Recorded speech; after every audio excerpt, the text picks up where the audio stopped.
Center on the Wajir Mandela Road has been repaired. Ohio Center on the Nuno Modogashe Road has also been repaired. Galbakole in Mandera, the quality end of the tarmac there, has been repaired.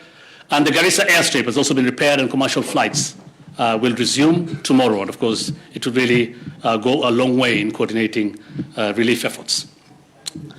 Ongoing works to be completed by tomorrow, Tuesday 28th, include repairs at Maalim Tokbub on the Nuno Modogashe Road and Kotulo, Mandera on the Wajir Mandera Road.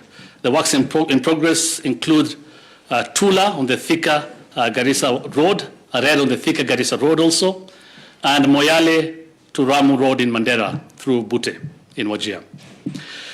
To fortify the national response, the Cabinet sanctioned the following additional interventions. One, scaling up the scope of humanitarian assistance, which more than 50,000 households, especially in the arid and semi-arid counties. The Cabinet also observed that to support county governments in addressing the disaster situation, the National Treasury last week disbursed 10 billion shillings of their shareable revenue.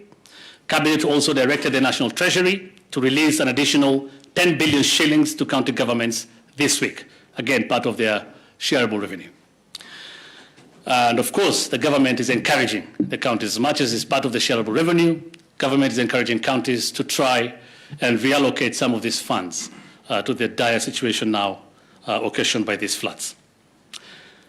The government also directed the enhanced deployment of the KDF and all public civilian aircraft to transport medical supplies, food and non-food items for targeted distribution as recommended. It also sanctioned a proposal to be sent to Parliament for the replenishment of the contingencies fund and the rationalization of the budget and supplementary appropriations too of the current financial year. Cabinet also directed the National Treasury to further rationalize the current budget and direct ministries, departments, and agencies, that is MDAs, to commence reallocation of funds in their budgets to support the emergency response being undertaken by the state. Scaling up of rapid response to rehabilitate dilapidated road networks and facilitate delivery of humanitarian assistance to the affected populations will also be done. And Cabinet also sanctioned the distribution of over 150,000 mosquito nets to the affected counties. That is already happening. Cabinet also directed the Ministry of Energy and Petroleum, in consultation with all agencies within the sector, to give priority to maximum production, uptake, and distribution of hydro-generated power. It further directed the Ministry of Energy to pass the benefit of to the public in a manner that promotes the increased use of hydro-generated power, which has presently increased to 20%, while diesel has gone down from 15 to 10%.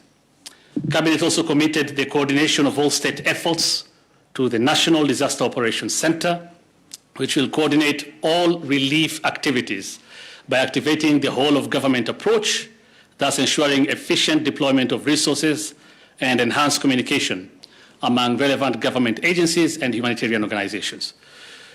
An ad hoc cabinet committee was also established on disaster response under the leadership of His Excellency the Deputy President to coordinate the state response. Through the National Disaster Operations Center, the government will continue to provide regular updates on the progress of our relief efforts, and the center shall work closely with the media in disseminating accurate and timely information to the public. The emergency session of Cabinet today, or the special session of Cabinet, concluded by reassuring all Kenyans that the government is doing everything within its power to return the situation to normalcy within the earliest time possible. Cabinet also urged all Kenyans to prioritize safety during their travel in this period, as well as at their homes and workplaces. All Kenyans should exercise patience and caution while traveling, wait for storm waters to subside before attempting to cross roads, report any instances of flooding or landslides to the authorities, and strictly follow all guidelines issued by government. Thank you. Introducing the Offspring School, a learning center where Islamic studies and Cambridge curriculum meets. Why choose the Offspring School?